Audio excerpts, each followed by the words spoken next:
Shalom, selamat pagi Bapak Ibu Saudara yang dikasihi Tuhan Yesus Kristus. Senang kita kembali melalui renungan firman Tuhan yang akan kita baca dan dengarkan hari ini.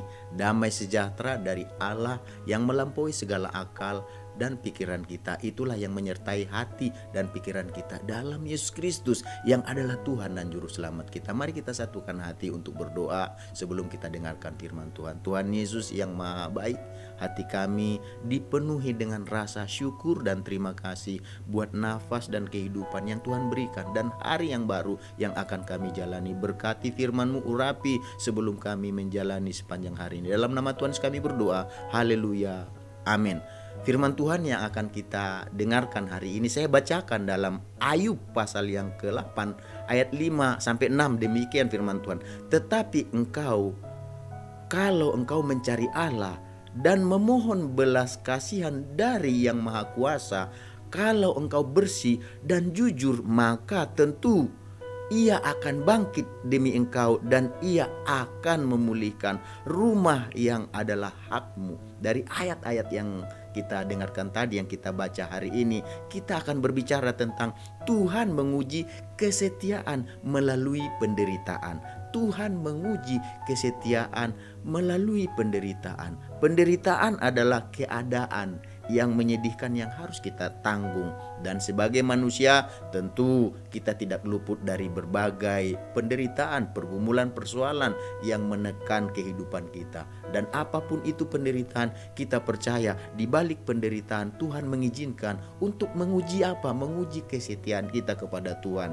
Dan Ayub menjadi contoh bagi kita bagaimana Tuhan menguji kesetiaan daripada Ayub melalui penderitaan demi penderitaan yang dialami. Dan ketika Ayub mengalami penderitaan demi penderitaan yang menekan kehidupannya, tentu ada orang-orang di sekitarnya yang melihat kehidupan daripada Ayub, termasuk sahabat-sahabat Ayub. Dan hari ini kita akan melihat bagaimana pandangan penilaian daripada sahabat-sahabat Ayub terhadap berbagai penderitaan yang dialami oleh Ayub. Jadi ayat-ayat yang kita baca hari ini merupakan nasihat dari Bildad, salah satu sahabat daripada Ayub. Dan sebagai sahabat, Bildad berpandangan bahwa berbagai penderitaan yang dialami Ayub sebagai akibat dosanya. Itulah sebabnya Bildad menasihati Ayub supaya Ayub ini sungguh-sungguh mencari Tuhan, supaya Ayub ini hidup bersih dan jujur di hadapan Tuhan,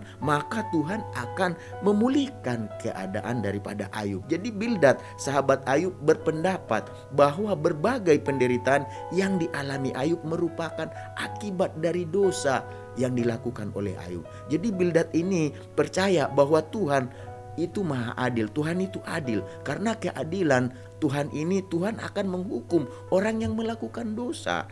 Dan sebaliknya Tuhan akan memberkati orang yang benar, yang tidak melakukan dosa. Itulah penilaian daripada Bildad ini sebagai seorang sahabat daripada Ayub ini. Itulah sebabnya Bildad sebagai sahabat menasihati Ayub supaya apa? Supaya Ayub bertobat, supaya Ayub mencari Tuhan dengan tulus, dan Ayub ini menjadi orang yang bersih serta jujur sehingga Tuhan memulihkan kehidupannya kembali. Jadi kalau kita perhatikan nasihat Bildad terhadap Ayub sahabatnya, dari ayat-ayat ini kita baca, yang kita baca hari ini, Bildad ini nasihatnya ini, pandangannya ini, penilaiannya ini didasarkan pada prinsip sebab akibat. Jadi apa yang kita lakukan itu akan menyebabkan sesuatu bagi kita. Jadi sesuatu terjadi tidak luput dari sebab akibat. Seperti tadi penderitaan itu terjadi karena dosa menurut Bildad saat itu sebagai sahabat Ayub. Jadi nasihat dan pandangan Bildad terhadap Ayub sudah benar menurut penilaiannya sebagai manusia, sebagai manusia dan sebagai seorang sahabat. Menurut dia, apa yang terjadi, yang dialami oleh Ayub ini, penderitaan-penderitaan, pergumulan, persoalannya itu akibat dosanya. Oleh sebab itulah Bildad sebagai sahabat menyarankan, menasihati Ayub supaya bertobat. Itu penilaiannya sebagai manusia. Tetapi kalau kita perhatikan menurut pandangan dan penilaian Tuhan, Ayub ini adalah seorang yang saleh, seorang yang jujur, dan dia ini seorang yang takut akan Allah. Bahkan Ayub ini menurut pandangan Tuhan, dia ini seorang yang menjauhi kejahatan. Karena itu tertulis di dalam Ayub pasal yang pertama ayat 8. Dikatakan di sana, lalu bertanyalah Tuhan kepada iblis, apakah engkau memperhatikan hambaku Ayub?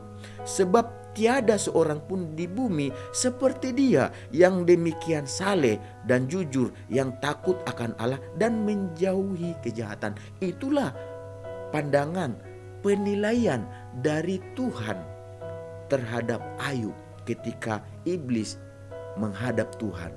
Dan Tuhan bertanya kepada iblis, engkau lihat enggak hambaku Ayub? Tidak ada orang di bumi ini, kata Tuhan kepada iblis, seorang di bumi ini yang begitu saleh, begitu jujur, takut akan Allah, menjauhi kejahatan seperti Ayub. Itulah penilaian daripada Tuhan terhadap Ayub. Sangat berbeda, bertolak belakang, terbalik dengan penilaian Bildad. Bildad merasa apa yang dialami oleh Ayub ini karena dosa-dosanya, tetapi di dalam penilaian Tuhan berbeda. Lalu dari pandangan ini kita melihat bahwa apa tujuan daripada Tuhan mengizinkan Ayub ini mengalami berbagai penderitaan demi penderitaan dalam kehidupannya. Tentu kita menyadari sungguh berbeda dengan pandangan daripada Bildad tadi yang berpandangan bahwa Ayub ini mengalami berbagai penderitaan karena dosa-dosanya. Tetapi kita lihat sendiri tadi, Tuhan menilai bukan karena dosa-dosanya. Karena apa kalau kita lihat di sini? Karena Tuhan sedang menguji kesetiaan daripada Ayub ini kepada Tuhan. Kepercayaannya, kesalehannya, kejujurannya, ketakutannya akan Allah. Dan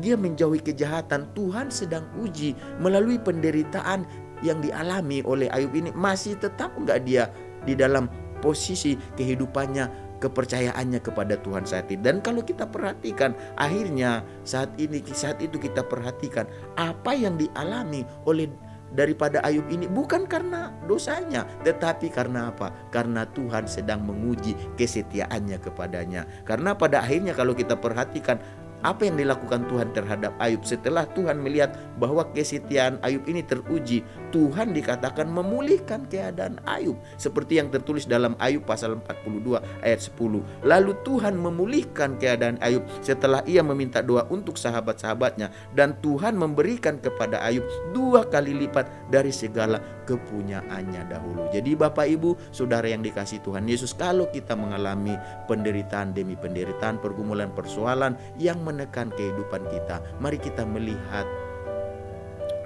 Ayub tetap setia. Dan kalau kita tetap setia, Tuhan akan memulihkan keadaan kita. Jadi ada berkat-berkat khusus, ada sesuatu yang Tuhan sedang lakukan di balik penderitaan yang kita alami yang diizinkan oleh Tuhan. Kalau ada orang berpandangan seperti Bildad sahabat daripada Ayub, kita tetap fokus pada Tuhan, kita tetap mencari Tuhan, kita tetap lakukan yang terbaik kepada Tuhan. Dan intinya mari kita tetap setia ikut Tuhan, karena di balik segala sesuatu Tuhan sedang melakukan yang terbaik buat kita. Mari kita berdoa. Tuhan Yesus yang Maha Baik, terima kasih buat kebenaran firman-Mu. Kami tahu hidup ini tidak luput dari berbagai penderitaan, pergumulan, persoalan, dan tekanan hidup. Tetapi di balik semuanya itu kami percaya Tuhan sedang menguji kesetiaan kami. Dan kalau kami setia di dalam Tuhan, Tuhan sedang melakukan yang terbaik pada kami. Sepanjang hari ini kami mau mengandalkan Tuhan, kami mau ikut Tuhan, kami mau belajar melakukan apa yang berkenan, menyenangkan hati Tuhan. Karena dengan begitu Tuhan akan menolong, Tuhan akan menyertai kehidupan kami, sehingga kita bisa menjalani hidup ini di sepanjang hidup kami. Dalam nama Tuhan Yesus kami berdoa. Haleluya. Amin. Selamat beraktivitas. Tuhan Yesus memberkati kita semuanya.